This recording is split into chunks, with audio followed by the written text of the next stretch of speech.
chefs at home, when they speak about a come up story, they speak about the entrepreneur we have in studio today.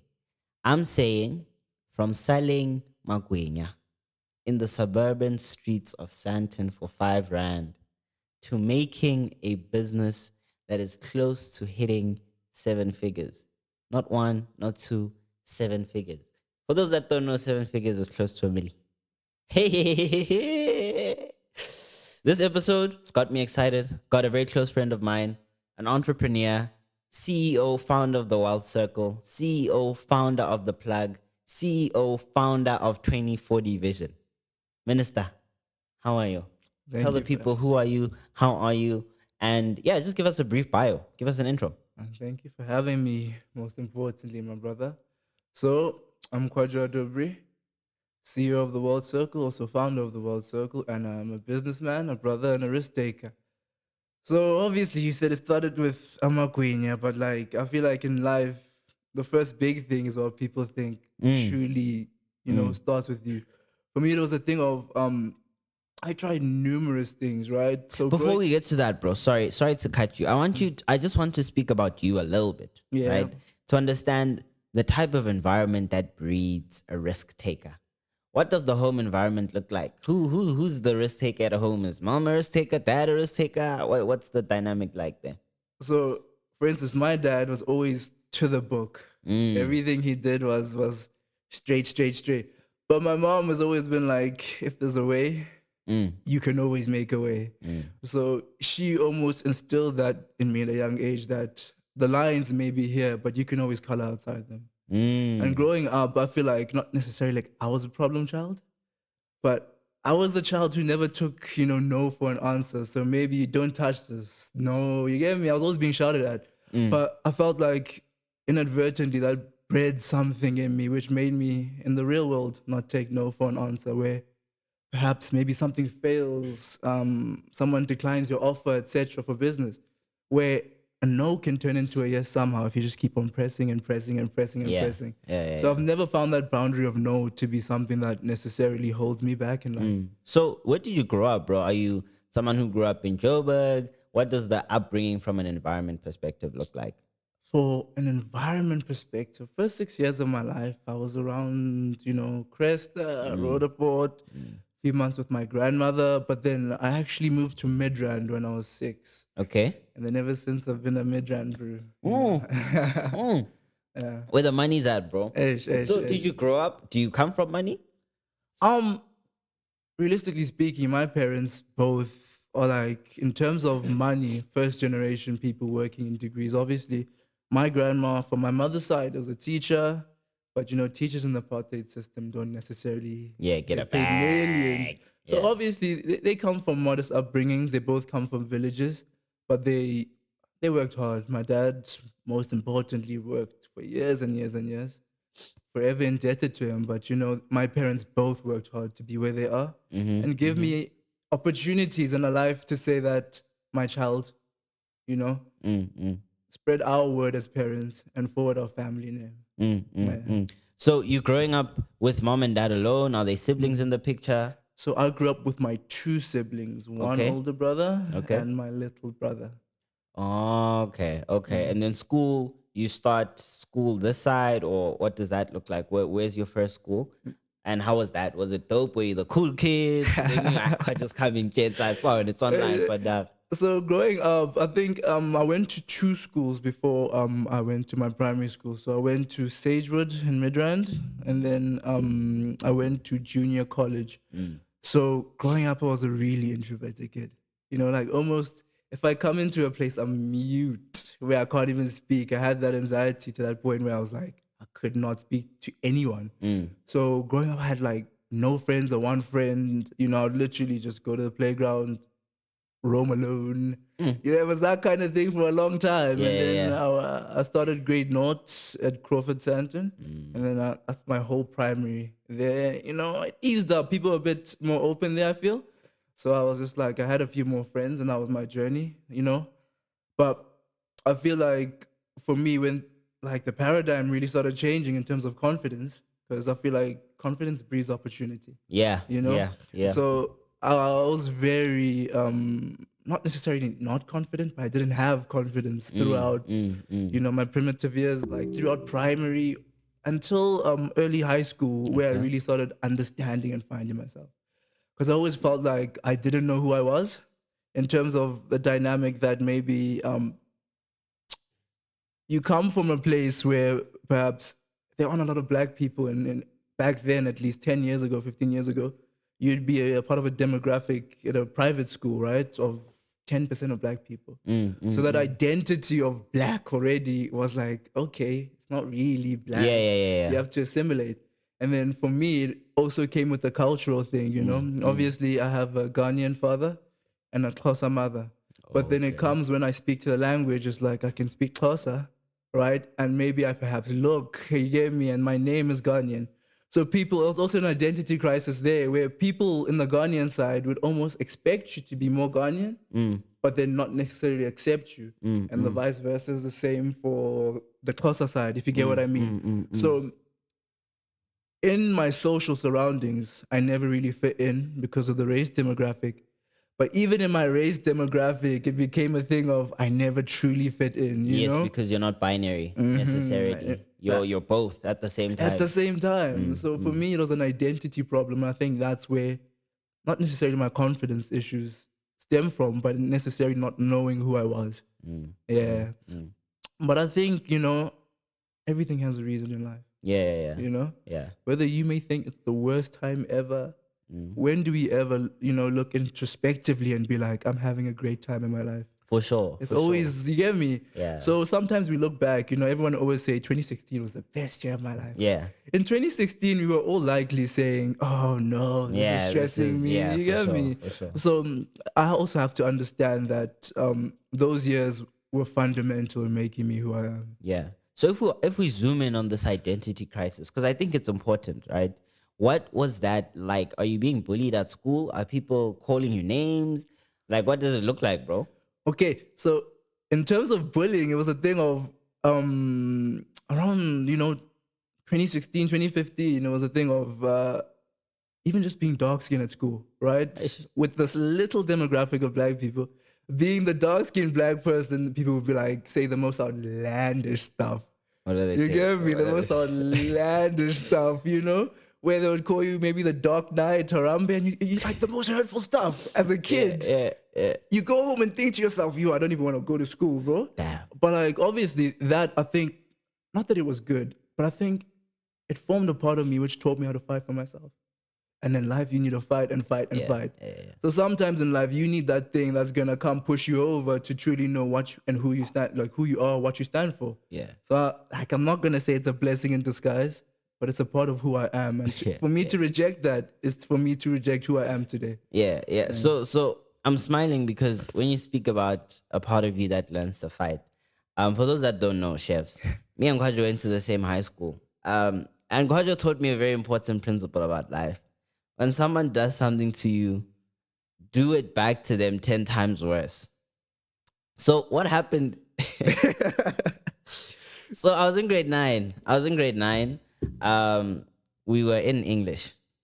I was sitting behind no LO. I was sitting behind Kwadjo and I was bothering him the whole lesson. Right. So Kwadjo's sitting in front of me and I'm busy tapping him on his shoulder. Right. And then when he looks back, I also look around. I'm like, guys, who did that? Who did that? And he says, stop, stop, stop, stop. And then I did it maybe 3 or 4 times and he got angry. So I stopped. And then the guy who was sitting next to me does it for the fifth time, taps Kwadjo. And now I'm listening to music. I've got my AirPods in. Kwadjo turns around. He gives me the hottest slap I've ever received in my life. When I tell you, I fell off that chair. One AirPod flew to the other side of the room. It was just a mess. But I see firsthand the lessons that Kwadjo's speaking to right now, right? And I want to zoom in on that high school journey and what it did in terms of your transformation, right? Because when you were clapping us around, you were really innovating the space, right? So what did your first few businesses look like? Before I start with that, I'd like to make like small disclaimer. I'm a new person now. I don't condone or promote violence, so I'm living a new life. But ultimately, the high school space for me was also difficult to start. So for me, it was like a completely new environment. I knew coming out of primary school that this is not the place for me in terms of I want to be something. And for me, that feeling of not feeling fulfilled, even as a kid, it ate me up. So for me, I was just like, okay, I want a high school that at least has a bit of structure. Not that it forces me, but it will allow me to fall in line with something I want. So obviously, I choose St. David's, and I'm like, okay, let's see what it has in store for me. I think I knew maybe one person, and they weren't really my friends. So it was like coming into grade 8 was hard. You Yeah, get me? yeah. So new environment, and I was like, okay, let me see how it is. It was a bit difficult to make friends, but I think as such is life. Yeah. But when things really started to change for me, I think it was around that grade 9 year where you truly start having deep connections, like with you, for instance, right? So with trust, it also brings confidence. And I feel like being confident in your surroundings, that you have people around you that almost have your back, makes you feel comfortable, right? And that made me feel like, okay, there were times in English where you can have random conversations, but some of those conversations inspired you to think outside the box. Of course. Even though maybe it can seem like a small moment in history, Yeah. but it can be like, okay, maybe we're talking about something political, something about this, to show that, you don't have to think or color inside the lines. So in life, I feel like we're always boxed in. So in general, it was the thing of my mom, in terms of business, right? She'll always encourage my older brother and I, you guys should just start something. You get me? Just start something. And I could be Kanye, say, you don't have the answers, mom. You get me? Yeah, Like you yeah. don't understand. Yeah. But in retrospect, she did have the answers. So I have to say that she would always just be like, even, sherbet. Yeah, yeah. Yeah, so kids love it. They love just to have sherbet, even like to smoke sherbet. But like sell sherbet, knickknacks, go slow, something. And for me, I was still battling with that confidence thing. So I feel like I almost used that it's not gonna work as a crutch, Yeah. Yeah. And I kept on using crutches until COVID came. You get me? I think there was a point where I was just like, yo, if everything truly gets taken away from you in life, or your identity. So for me, I was good at sports in high school. So that almost formed a part of my identity and helped build my confidence initially. But I'm like, if what you thought your identity is taken away, who are you? Yeah. You get me? And I think that was the first true identity crisis where I was like, okay, what do I need to do to become who I want to truly be? And then that's when I think I started making content, I think memes and whatnot. Okay. So a lot of people forget that I actually started making memes. And that's why I always stress on the power of a rebrand. People would think it's impossible or it can't happen. Trust me. Yeah, yeah, yeah. Delete it or start something new. 6 months down the line, no one will remember what you did. That's the thing. So I started making memes and videos. At a point, we were even making dance videos at school in terms of dance challenges. You get me? Yeah, I remember that. I remember that. I remember that. Yeah, so it's the thing of just try something. I think I adopted that mentality of just try something. If it works, it works. If it doesn't, it doesn't. Sometimes it works, sometimes it didn't. And then it came to a point where I was like, okay, I see what's going on. So in terms of money, I think that's why I started business, not for the true passion of it. Yeah, Like, you yeah, get me? yeah, yeah. So in terms of money, my mother loves me to death, so she'd do anything for me. But in general, she never adopted the policy of giving me an allowance, for instance. Right? It's always a thing of, mom, I'm going here. I need 500. Maybe she should give me 800. You get me? Not that she would penny pinch me, but it would have to be that kind of transactional. I ask and receive. Yeah, it needs to be on a needs basis. So then, as you get a bit older, even in high school, once you reach 16, 17, 18, you become more ambitious as a human being, whether it's going out, whether it's doing things. So the price of stuff goes up gradually in terms of what you do. And I realized, hey, I can't keep asking my mom for crazy sums of money, like for my enjoyment. So I was just like, okay, let me try a few things. Yeah. And then I can, you see, so the first thing I actually tried was ghost lows, Okay. right? It was a thing of, I tried to sell And ghost in a white lows. market, ne? In a white market. In a see, white market. it's So you're like- giving them like I want to say an exotic brand, an It is- exotic product. Yeah. So it was semi-exotic, but it was not necessarily the thing that inspires demand for them. because they're like, yeah, the chips are nice, but do I really want to eat a packet of chips at school? Yeah, You yeah, get me? yeah, So yeah. that was the biggest thing. So I remember I started where Go Slows, you could buy a whole bag of them. I think I'd sell them for 10 Rand. And then the consensus of people who knew the price, Yeah. they're gonna be like, "What? Go What Slows are for you 10 doing, Rand?" bro? So that also influences people. I've realized where people are like, "It's too much." Now people who don't even care or know the price are gonna be like, "Oh, it's too much." So that was also a problem where I was like, okay, the Go Slows, I don't know, I sold a bit, but I just thought it truly wasn't working. Yeah. So I moved to something else, which was homemade churros, actually.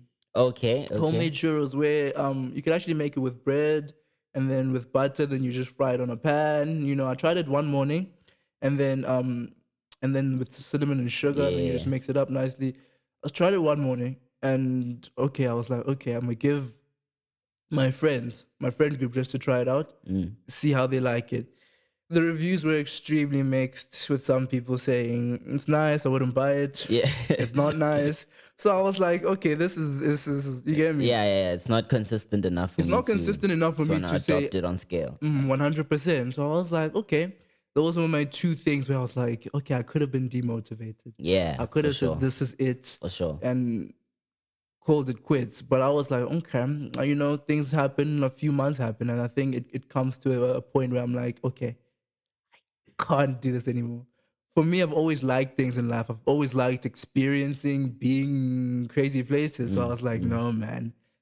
I feel like I'm limited by the life I'm living. How can I make this change? So there were these guineas, right? I'm gonna say in the English. I'm a guinea, of course, but like at my local engine garage, right? So they were around 4 rand, right? So my mother and I loved them until it became a point of addiction for me, where I was like, Yeah. every single day I want them. You munching. Until one day I thought to myself, my mom brought it when she was coming to pick me up from school. And I was like, no, these are nice. So I took a picture of it and I sent it to my friend group. I was like, yo, guys, what do you guys think if I started selling this? Mixed reviews again, wada. But I'm like, I can't take no for an Here answer. I've got something. I've got Here I feel something. it's I'm like, different. It's not the same as the it's other not one. this because Yeah. the value was they're almost this size. You get me? It's not like the small Yeah, they were normal huge. ones. You get me? Yeah, So those things. it came to a point I was like, no, I have to see. So I think I adopted a new model in terms of what I did. I think the first two times, right? I bought, I think about 10, 15, but I gave them to a completely different friend group. Like, you hear me? Like other random kids. I'm like, gents, just come taste.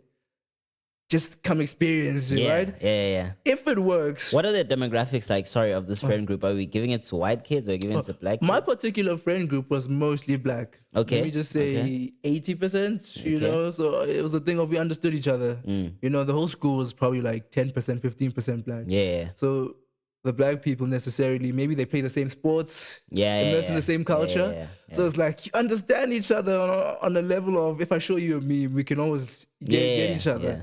So it was that kind of thing. So I was like, okay, let me just go give it to maybe some of my other friends and maybe like the rugby dudes or the Yeah, water yeah, polo guys. And they were like, yo, bro, this is nuts. What is this? I'm like, nah, it's a guinea. Wow, guinea. And I'm like, okay, bro, I'm onto something. yeah, There's some yeah, yeah, excitement. So that's when I was, and they're like, okay, when you bringing them again? I'm yeah. like, okay. Okay. I think the next week, I need to plan because obviously it's not my money. Yeah, I just spent, I don't know, like it's 100 rand, of yeah, course, but it's not my money. I yeah. can't You just you keep. you were funded, angel Yeah, investor. I can't ask my mom to keep on buying greenies for Yeah, people's yeah, kids. So it came to that point. I was like, okay, mom, I just need 100 rand, so I go do it.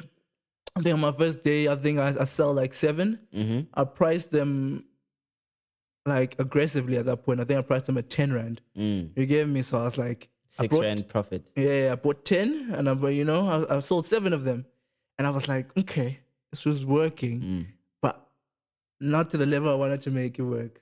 So maybe I'll sell it once or twice a week. You get me? Try to see that if that buck is making sense, until a point where people really started demanding it. So the tuck shop dynamics were like the tuck shop at the school was really not the greatest tuck shop. And if you wanted a decent meal, it became like 35 rand, Yeah, right? crazy prices. So the only competition you have in terms of something to eat is a toasted cheese for 10 rand, and the toasted cheese was brown bread. You get me? And Yeah. literally just sandwich pressed. Yeah. Yeah. So for me, it was like something filling, and then something sweetish but slightly savory, Yeah. where someone can have this as like a semi meal and not necessarily have to invest in something big. Yeah. And then I think that was the competitive advantage, because there was nothing at that 10 rand price point at school where we were like, okay, I can eat something I actually like. And it also came at a time after listeriosis when the hot dogs were not quality at all. Yeah. Yeah. So sometimes in business, all you need is luck. Yeah. Truly, you get me? So hot dogs were, people love hot dogs. They were like Yeah. 12 rand. So it was a thing of, I was lucky enough to be in that position where, you know what, things just aligned for me. People like the product. So it became a thing of, okay, people are liking these guineas. I'm there every day selling 10 of them. And I'm like, okay, this amount is getting good, until it hits a point where I'm like, how do I get better? So that's where I start thinking outside the box. I'm like, okay, let me go market it. So I go create a broadcast of every single person I know from the school who's still at the school. And then I go say, yo, my bro, almost make it personal. You get me? But obviously it's an advertisement. So I make it like, okay, yo, my bro, tomorrow I'm gonna be selling. Make sure you have, your money prepared or whatever. See you tomorrow at 8 a.m. And that was the first real one where it notified people. And they're like, oh, okay. Some people are like, oh, okay, thanks for telling me. Obviously, some people are going to be like, I don't give a don't care. damn. Yeah, I don't yeah. care. So don't take no for an answer. But like, okay, some people are going to be like, oh, this is kind of cool. Yeah. Some people are going to appreciate the art of you even just going, approaching them and notifying them. Like, okay. And then over time, I remember this one break, Bongani, right? One of my friends from high school, he actually said, nah, bro, you see what you're doing? This is motion. Yeah. We should call you the Ghanaian Gwinya guy. Yeah. And that's actually where GGG started from. Triple G. You get me? So it's a thing of, I was like, wow, that's a great idea. So I Yeah. almost adopted it as, the name, The necessarily, rebrand. the rebrand. The rebrand. Where I became, I'm going to be there tomorrow selling Gwinyas for you guys. Your Ghanaian Gwinya guy. Yeah, Something, you yeah. get me? So it Yeah, almost yeah. became like a trademark, and I'd make creative things, Man City lost yesterday, but you don't have to lose. You get me? With a tasty treat. Something creative. And then people really started catching on. And that's when I started to expand. I started to sell maybe like 20 a day. And then I was like, okay, this thing is really pushing. Because if you do the numbers, you're making 200 Rand a day sales, right? But like in high school, at school, so you're making it in like 20 minutes, 30 minutes. Because you come to school, everyone's just flocking to you. Yeah. Right? So 5 days, you're out there making 1,000 Rand a week in high school, not outside the grounds of high school, within high Within school. your convenience, So I'm like, wow, okay. But I'm still living that lifestyle of I get money, weekend comes, gone. So with that in my head, I never hardwired myself to say, okay, I need to start saving. My solution for that was I need to start making more money. Yeah. It came to a point where I was like, okay, let me try new things. Some worked to get me some bits, some didn't. But then what really changed for me is the following year, right? When the prospective grade 8s, when I was in matric, came, they fell in love with the Guineas, right? So it allowed me to almost scale to a point where I was selling 20 a day with ease, and I was selling them for 15 Rand at this point. You get me? One for 15. But disclaimer, they became 5 Rand 50, so it was also pinching me. I saw the point that the 10 Rand I'm getting extremely pinched here. So I was like 15 Rand. But I'm like, okay, it became 15 Rand, and I'm like, okay, I'm making good money, right? And then I was like, okay, let me sell Polonian cheese ones for I think 25 Rand. And it was like, okay, some people liked it. I think the concept didn't really bite too hard. And then it became a thing of once I introduced Nutella, right? People may think a jar of Nutella is 80 Rand, right? But I sold them for 25 Rand each. And I saw that, no, I'm breaking even in terms of the Nutella, where I'm putting a lot of Nutella, it's very thick and it's just going. So one day I'm like, you know what? Let me empty half of this Nutella and put like half butter. So it becomes, Nutella is like really thick. So I end up seeing a lot of people wasting Nutella. And I'm like, it must almost be like a spread. Because That's when it came to a point, like some days, if I was lucky, I was also calculated when parents are getting paid, children would just come out with 200 Rand notes. You get me? Sometimes kids would be like, I'm getting money on Friday, right? So they'd go for the whole week, and then Friday comes, they're paying me 80 Rand, 100 Rand for one person. So some days I'm walking out with 300, Almost a 400 subscription Rand. model now. So You Netflix in this. I allowed credit. So some people who truly came to buy from me on a consistent basis, I was like, it's fine. Yeah. You pay me the end of week. Yeah. No interest, no nothing. Because I'm like, the interest model is gonna chase people away. As long as I know I'm getting my money, they'll want another one by end of week. So they're gonna come back. So it came to a thing where I was making 300 Rand some days, 400 Rand, 500 Rand some days, and I was like, what? You know? And if you tell someone, if you're like, from selling amakwenya, that is impossible. But even I didn't believe it. It's just a thing of just making one thing better, one step at a time. And I think that's what really happened. Because I just started by saying, guys, do you want to taste this? You get me? But I would have never believed. So you had to start by incurring the cost, because you had to essentially give it to them for free. Say, look, listen, sample this. Let me see, so I can do my own market research, and you get the benefit of a free guenya. So now we go from guenyas to probably one of the top e-commerce stores for people in our age group. How do you then find e-commerce? So that was also a truly dark part of my life. You know, for me, it was like, okay, it falls in line with identity. So I was coming from high school. I was like, okay, I'm this guy. Maybe perhaps I'm playing first team sports. And all boys school, that's a huge thing. You know, I'm head of house. I'm this, I'm that in high school, where you're put on a pedestal, and then you go to the real world. No one cares. No one gives a damn. So it's like, who are you again? Yeah. I'm coming from high school where I'm making maybe on a good day 400, 500, and I'm like, I'm that guy. Yeah. And then all of a sudden, nothing. Yeah. You know? So then I had a nice holiday, you know, a nice January, February, and I'm realizing, no, I'm back to where I was. Yeah. If not even worse, because now I have to pay for my own food. I have to pay for, you get me? So I was literally living a life of I'm doing nothing but like eating, studying, sleeping. And I was like, this is painful. I was truly like, this is painful. Because it came at a point where my mom was, you get me, was also overburdened with her own things. So even for me, I didn't want to be part of that stress, being like, mama, can I always have, you know? Even as a child, we all understand this. So I was like, wow. It came to a point with me where I was like, I was moping around for like a long time. So it's a thing of, I had to reinvent the wheel, you know? And the problem is I tried to reinvent the wheel. So what I tried to do coming into uni was FIFA tournaments. You get me? So I had a TV at home. I had a PS at home. So I was like, okay, guys, let me try organize a FIFA tournament. Maybe you put 150 in. You have 16 people. Maybe a prize is like 1K and you keep the rest. But you know, things just weren't working. You know, my exit plan in high school was actually to sell chains. Oh yeah. And to make a website of it. I did end up selling a few, but off the website model. Yeah. It never bit and became, to this day, those chains are in my cupboard. Damn. The rest of them to this day. So it's a thing of, okay, I was like, things just aren't working. It's failure after failure after failure. And you can look at me today and people just think it just happened, but like it was bad. When I tell you like beyond depression, where days we are like, you get me? Yeah. Like, people don't understand, students in general, bro, they living a life similar to poverty. Truly.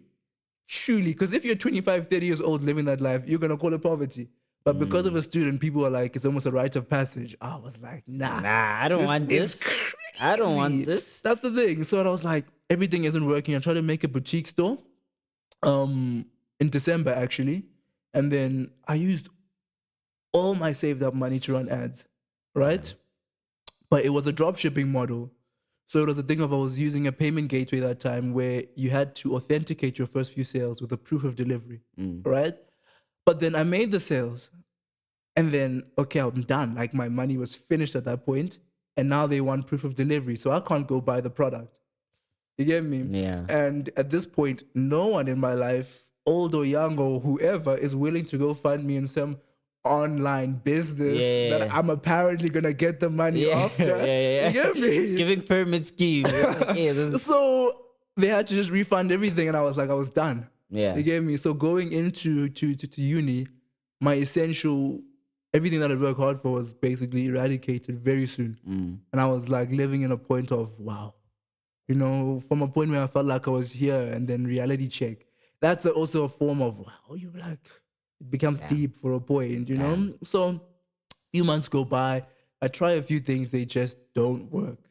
So I go to my notebook. I had this magic book, right? Magic book. Yeah. But like it was given to me, I think for my birthday around 2 years ago, Okay. right? By one of my best friends ever. Yeah. Yeah. You know, she gave it to me for my birthday, you know, wrote a little note for me. So that's my business book, right? I write every single business idea I get in there. And that book, when I turn to write something in it, 90% chance it happens. That 10%, I'm halfway there. You get Yeah, me? you learn something You learn that helps that something. 90. Yeah, yeah, yeah. 100%. So, you know, I'm writing things, I'm trying things. Things just don't seem to be working. Like, it becomes a point where I'm like, wow, it's bad. It's bad. You know, June, July comes. At this point, I can't even wake up to go to school, Yeah. you know? And I'm like, yeah, man. You know, actually, June, July 2023 was like the last time I actually consistently went to school for like a long period. Ever since, it's just the school grind has just never been Yeah. possible. Yeah. So it was a thing of to go home. My mom would give me Uber money, on it's like 100 rand, 150, and then I was like, hey, with the life I'm living, rather I calculated. You know, I'm coming from St. David's, bro. It's you know, not to say that I don't know what real life is, but like your mom would come fetch you. Your mom would Bubble. come It's a drive you in the bubble. morning. Yeah. You go Uber. It's a massive bubble.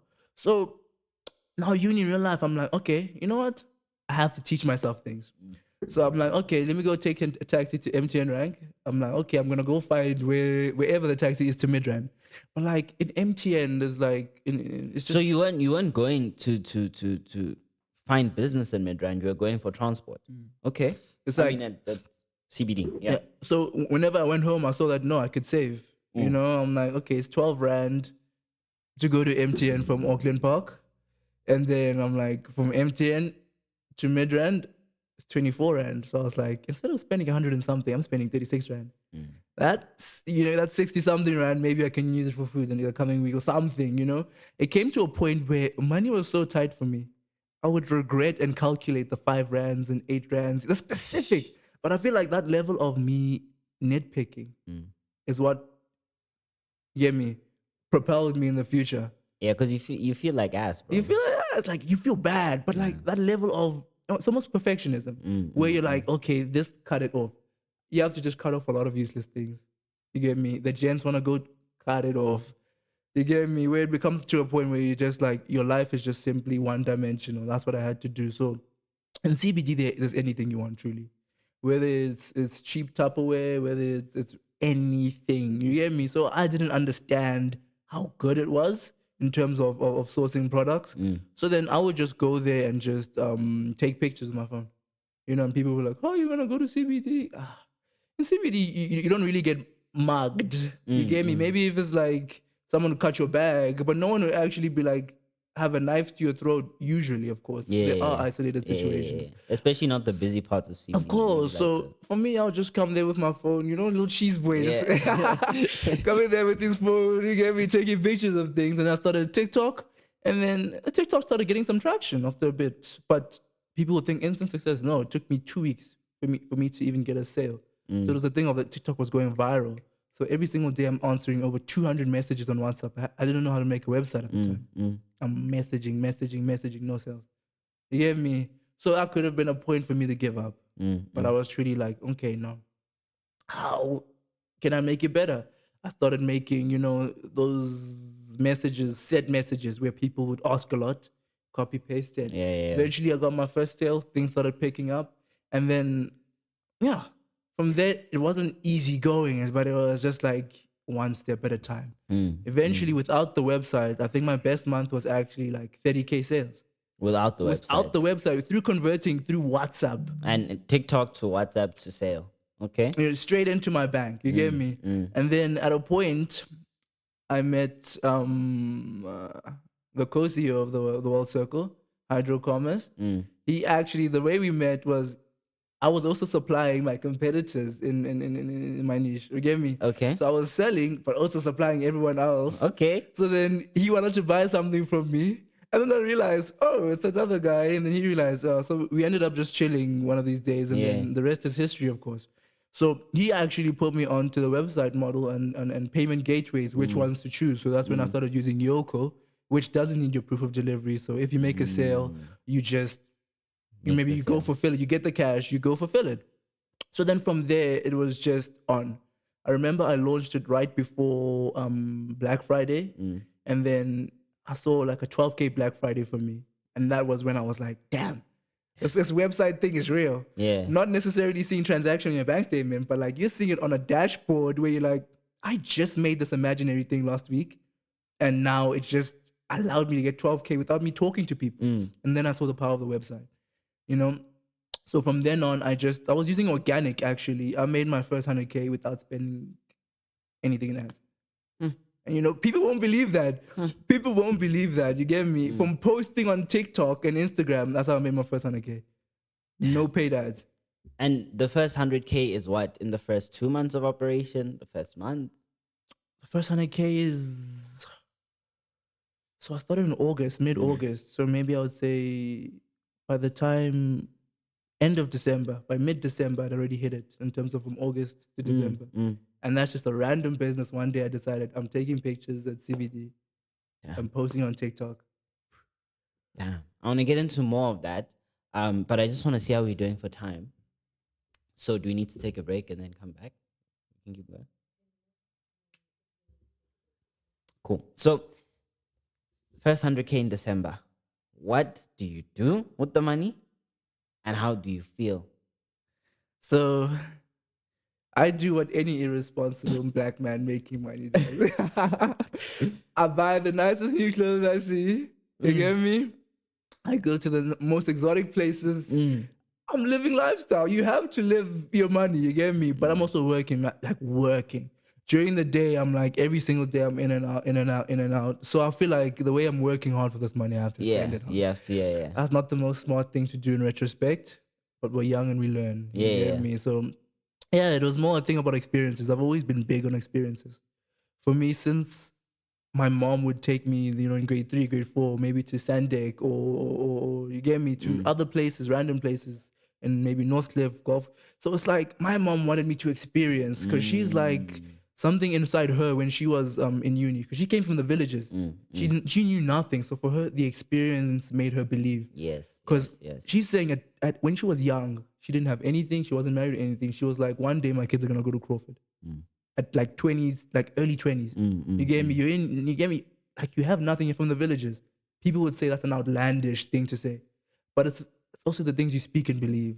That's why I was saying earlier that business is spiritual. Everything is spiritual. To be honest, if you believe it in your heart, whether you believe in ancestors, God, if you believe in Buddha, or the energies that be, they won't grant you something you don't want. You get me? So if you truly want something with your heart and maybe you speak it, maybe you say it with your heart, most chances than not it can happen and you're working towards it. So she's the one who truly inspired me to open my mind. And the ironic part is, people would expect that maybe I'll learn a lot of wisdom from my father because he was a medical doctor. So, but like my mother was the person who truly inspired me to believe, and I think that was very important from a young age because at this point, I'm like, I can see things and I'm like, wow, but I believe. Like, it can happen. Other people are like, nah, it's impossible. Yeah. It's impossible. But like, as long as you believe anything can happen, like, it's the thing of you can get lucky in life. But if you're always trying, if you're always in the opportunity to be lucky, you always be lucky. Yeah. So that's what I truly believe. Damn, bro. I think that's so real, and I wanna touch a little bit on the spiritual aspect, right? How do you then protect your money? Because you once told me something that stuck with me, which is that money is a spirit, right? Could you give us a little bit more insight into that and how you protect your money and yourself spiritually once you attract the spirit of money? So I feel like a lot to do with money also has a lot to do with belief. So the most important thing in life or anything is prayer. Where the way you want to form it, maybe you're praying to God or you're praying to whatever, right? The way you want to form it in life is that just pray for guidance. You can pray for blessings, right? But blessings with no guidance, you're gonna be nowhere in life. And I think at a young age, I just wanted things to happen, but I didn't want to understand how they happen and why they happen. And I feel like that period of my life when I was studying uni, when I was like, nah, this is bad. And it can seem like I'm over exaggerating, but I was like, for me, it became a thing of being uninspired. You were uninspired, yeah? Yeah, so I'm like, as long as you pray to protect your money, there's spiritual and there's physical means. So what I recommend to any young person physically, whichever bank you're at, go make a fixed deposit. And don't even say I'm wanting 7% return, whatever. Don't care about the returns. Just care about safeguarding your money for the future. So whatever amount you make, just throw it away, throw it away. Within a year, you'll thank yourself. Not like you'll be in a better position, you'll be smarter. You get me? Whether it's a holiday you really wanted, whether it's a car you wanted to buy, whether it's whatever, you'll always be in a better position. But spiritually, all I can say is pray. Yeah. Truly. Yeah. If you want something to happen, I don't know. Some people pray, they get on their knees. Some people just speak and they're just like, I need this. They don't even say, Dear God, but just believe it in your heart that maybe I want to make sales today. Maybe I want to do this. Everything you truly want, like with your true being. There were points when I was scaling where I was like, yo, I'm at zero today. You get me? And I'm like, yo, I've made maybe like 20K last month, but I like blew it out of being irresponsible. And I'm like, yo, I've got no food now. But I'm like, I'm almost desperate. And then a sale comes in. You get me? It's a thing sometimes about you have to truly want it and not fall lazy with your passion. Just keep on chopping away at it, chopping away at it. People think miracles happen. You get me? But at the end of the day, you have to be there every single day for 365 days. Yeah. Yeah. If you're not thinking about it, you're doing something about Yeah, it. And I think that's the important thing. Consistency takes you everywhere in life. So I want to then speak to, have you ever had threats on your money where you're like, oh, damn, I almost lost this? And this is not your thing, but maybe like there's outside forces, there's something that's threatening your money spiritually. And how do you recover from that?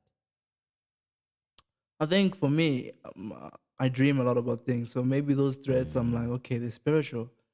The way you do it, I'm like, depends what you believe in truly. But sometimes you can even go to a glass of water, for instance, and pray and say whatever you want to happen into. And say, you know what, I want to be healed. I want any fighting force against me to be cleansed with this water. Simple as that. You know? It's just more about believing in what the water will do for you. It's all about belief. You get me? Nothing about spirituality. So anything you believe truly happens. So that's the easiest way I can say you safeguard it without getting it too in depth with For sure, what for sure, for maybe sure. I don't believe in that. Maybe that's paganism. Maybe you Yeah, get me. yeah, So yeah. what I can say is just pray. Yeah. Truly, people think that it's outlandish to say you pray your problems away, but the belief in prayer is what the important part. So when we speak then to the first 100K, you touch your first 100K, and that was in 2023. It's 2025 now. What has the plug, which is the e-commerce store, right? What has that seen from a numbers perspective? So I think we're nearing almost a million at this point. I think we're at 850, 900. It's seen its ups and downs. There were points where, you scale to maybe the 100K quick. And then there are months where your organic just simply isn't working and you're like rock bottom 20K month. And people think, oh, it's a 20K month. But from where you were, and then maybe you see your Shopify cost, you see this cost, and you're like, wow, it's almost like it's Nothing. painfully low. So I had to reinvent the wheel again and just see, okay, what can I do? Influencer marketing. And I tried investing in paid marketing. So at this point in life, from November, December, I've spent a lot of money in paid marketing, but the adverse effects, right? Like the effects after Yeah, actually. yeah, The after effects are wonderful. It almost builds a brand for you inadvertently without you having to particularly brand yourself. So then people they begin to almost search for your thing yeah. involuntarily. Where 2 weeks later, maybe you're talking at break. Yo, I just saw this. I would like to buy it from the store.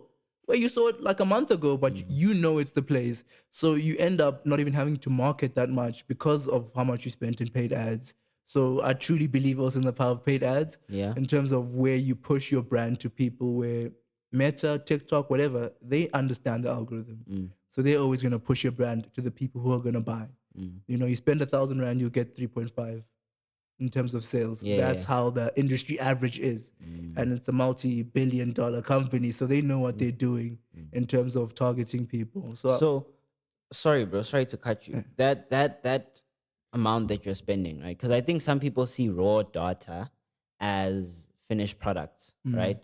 So, for example, if we're talking 100K, people see 100K as 100K into your pocket, but that's revenue. That's not profit, that's definitely right? revenue. So, what can someone expect to spend? You say you spent a lot. What does that figure look like? And in general, what do costs look like in this industry?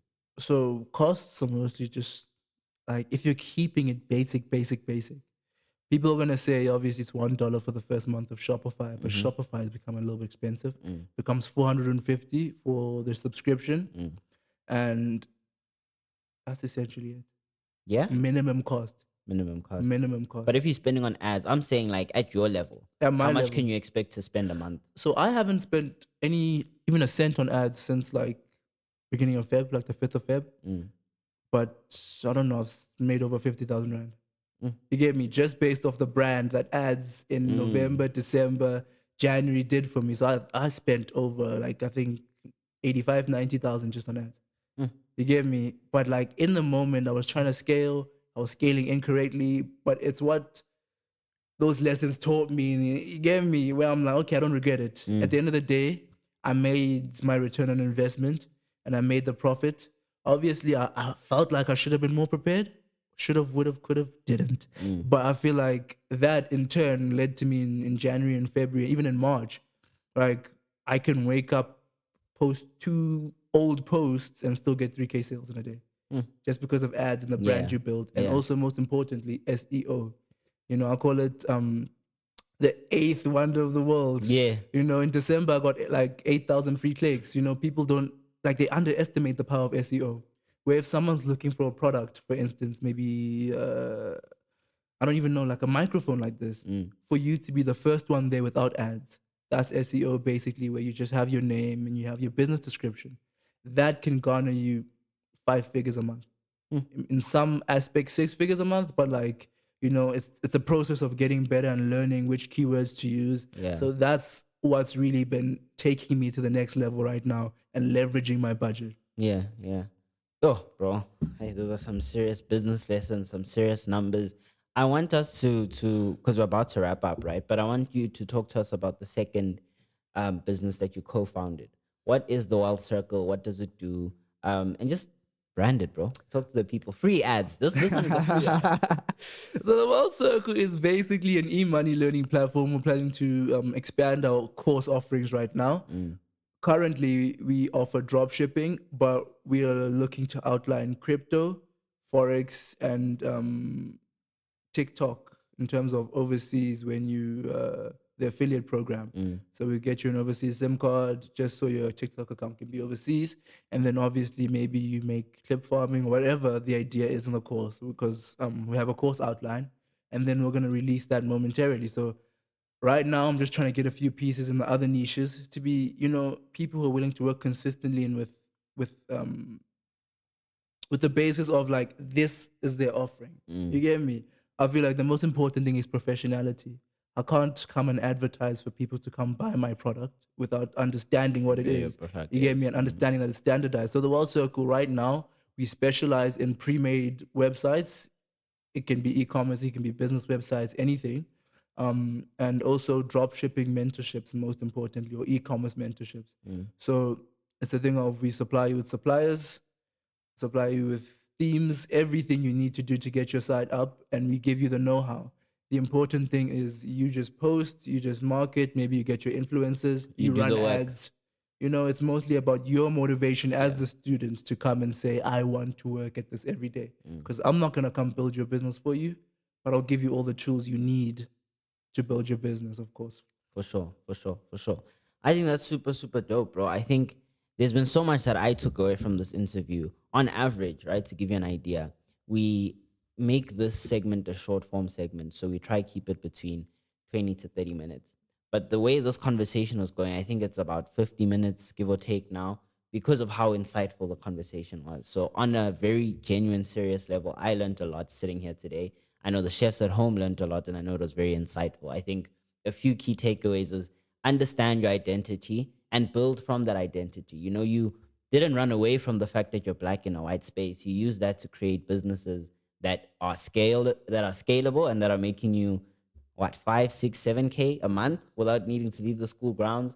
And now you are a 5-figure businessman, 6-figure businessman, going for 7 figures, bro, and you're not even touching 22. So honestly and truly, bro, we really appreciate you for coming through. You've been hella insightful. So thank you for giving us your time. To wrap up, give the chefs at home business word of the day. Plug what they can expect from the plug in the next, I don't know, 6, 7 months, whatever you want the chefs at home to know. Please take it away. Firstly, thank you for having me. Of course, bro. But the business word of the day is calculate your risks. That's it for me. That's it from you. Mr. Wild Circle, Mr. The Plug, has given you his own recipe for success. Chefs at home. This one was hot like this tea. We out.